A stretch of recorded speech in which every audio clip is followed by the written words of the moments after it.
कहानी की शुरुआत होती है दो अमेरिकन सैनिकों से जिनके नाम थे आइजैक और मैथ्यूज। वक्त था साल 2007 का। इराक और अमेरिका के बीच की जंग अब खत्म हो चुकी थी, लेकिन इसके बावजूद इन दोनों सोल्जर्स को इराक भेजा गया था।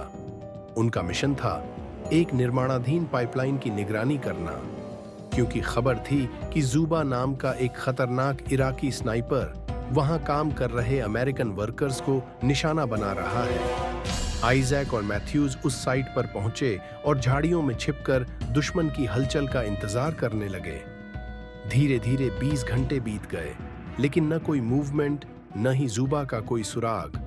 तेज धूप और रेगिस्तान की तपिश के बीच मैथ्यूज का सब्र टूटने लगा।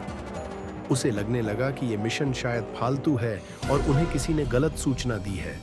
वो आइजैक से कहता है कि थोड़ा आगे बढ़कर खुद एरिया की जांच करनी चाहिए, लेकिन आइजैक मना कर देता है। उसका मानना था कि अगर जूबा यहीं कहीं है तो आगे बढ़ना सीधा मौत को बुलावा होगा।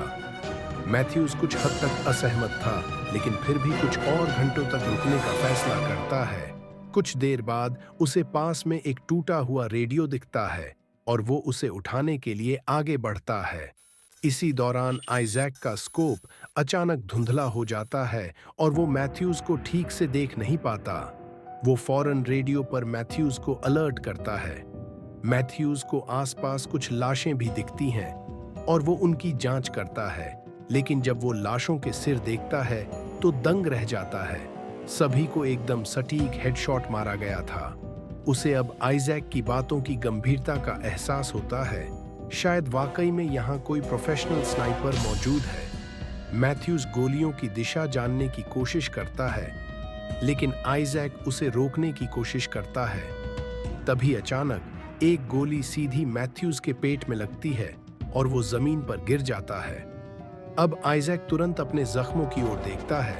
खून बह रहा था, लेकिन वो जल्दी से पट्टी बांधता है और रेडियो उठाकर बैकअप कॉल करने की कोशिश करता है। मैथ्यूज की हालत लगातार बिगड़ रही थी, लेकिन वो अब भी हथियार तक पहुंचने की कोशिश करता है। आइजैक उसे चेतावनी देता है, अगर उसने तुझे देखा तो अगली गोली तुझे खत्म कर देगी। दुर्भाग्यवश दर्द के कारण मैथ्यूज बेहोश हो जाता है। अब आइजैक को एहसास होता है कि इस मिशन में वो दोनों बिल्कुल अकेले हैं। दोस्तों, वीडियो देखने के लिए धन्यवाद। अगर आप जानना चाहते हैं कि आगे क्या हुआ, तो चैनल को सब्सक्राइब करें और कल सुबह 10 बजे अगला पार्ट चैनल पर आएगा।